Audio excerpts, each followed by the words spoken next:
everybody. My name is Rick. Welcome to my Idaho cabin. My supply of enchilada sauce is getting a little bit low, so I decided that today I'm going to make some. And I thought I'd bring you along to show you how I do it.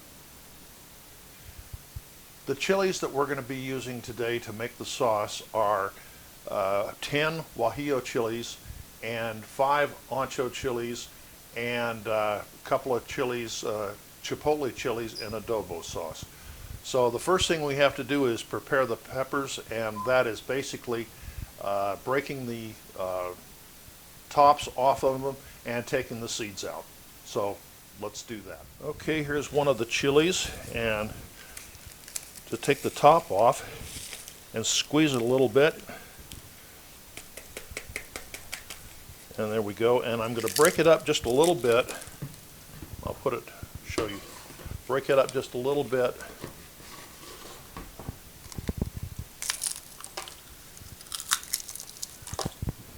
And then we'll do another one.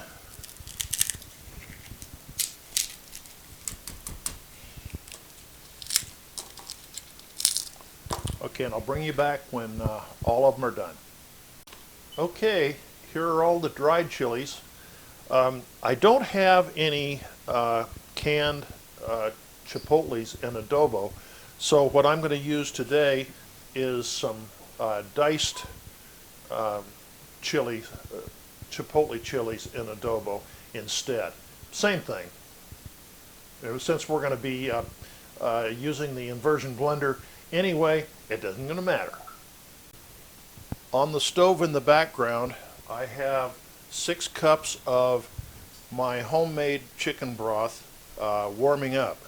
And to that, I'm going to add a half a teaspoon of Mexican oregano. I know this says great value on it, but believe me, it's Mexican oregano. I know that for a fact because I picked it myself. We used to do that every year. Okay, now I'm going to add the chilies to the InstaPot, and then I'm going to add the chili chipotles in there as well. I'm using about 2 tablespoons of these diced ones. So that's about what I have in there. Let's get that out of there. Get all the good stuff out of there.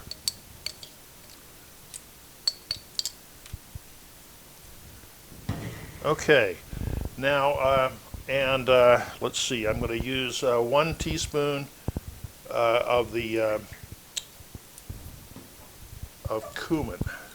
I think I'm going to put 3/4. Cumin's pretty strong, and I don't tend to like it too much, but I'll put a slightly rounded 3/4 teaspoon in there. Okay, now when the oregano has melted into the chicken stock, I'm going to pour that in here, and then we're going to process it. We're going to pressure cook it, the mixture here, for about 10 minutes, and that will get the dried chilies to soften nicely, and then we'll process them. I'll bring you back when that gets done. In the InstaPot, I have the chilies, and I have 6 cups of chicken broth, and now I'm going to add some garlic. Don't worry about the amounts, because as usual the recipe will be below in the comments section.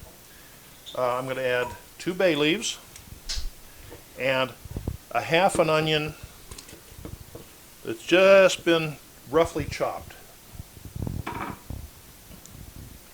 So, and I put some cumin in there if I didn't already. Yeah, I mentioned that already. So, now we'll put the top on the InstaPot and pressure cook this for about 10 minutes. So, I'll be back when I'm through with that. The peppers are now completely cooked, and I'm going to use the immersion blender to puree the mixture. You have to be careful here because the mixture is extremely hot, and immersion blenders tend to splatter. So we'll try to keep it sanitary and try to keep things from spotting all over the place.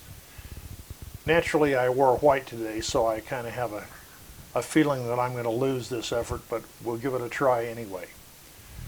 So, you just use the immersion blender until the mixture gets totally smooth, and then if you really want them smooth, you can strain the mixture through a strainer or through a couple of wraps of cheesecloth.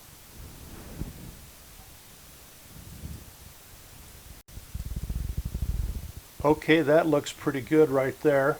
So now I want to test it and taste it for salt and other spices and see if it's where I want it. Now's a good time to add anything to bring it up to the taste that you like. So let's try it.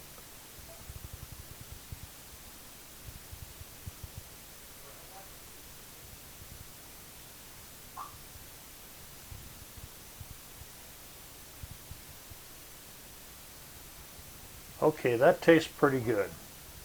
Since the chilies are in the InstaPot already, I want to marry the flavors a little bit. So I'm going to put it back in the InstaPot and cook this sauce for about another 30 minutes, and then we'll get ready to can it.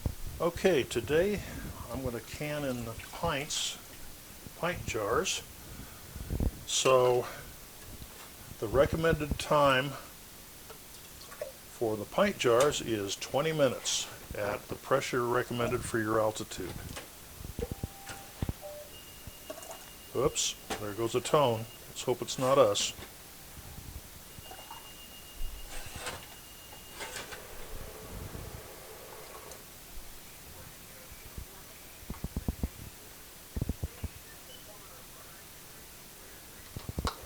Nope, it's not us. Okay, clean the top.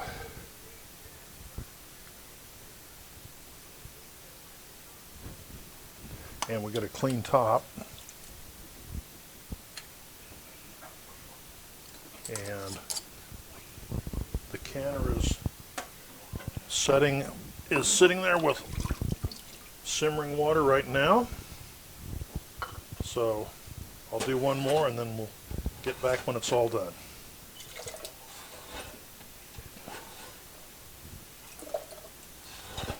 You want to fill these up to about 1 inch of headspace.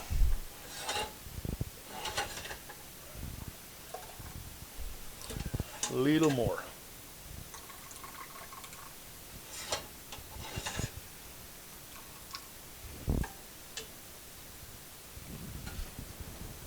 Okay, that needs to, a little too much.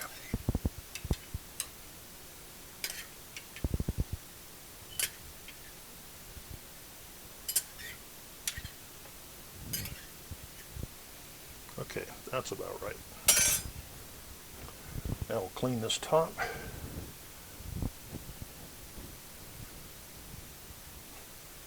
And put the lid on.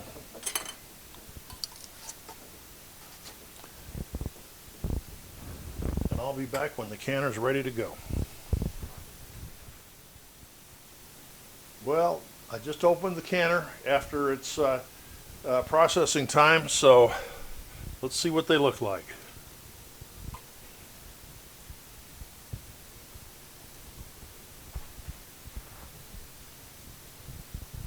There you go. Beautiful jar of enchilada sauce. Can't wait to make some enchiladas and get this on there. So again, thanks for watching, and hope you enjoyed the video. If you did, like it down below or subscribe if you haven't done that yet. And again, this is Rick. Thanks for watching me at My Idaho Cabin.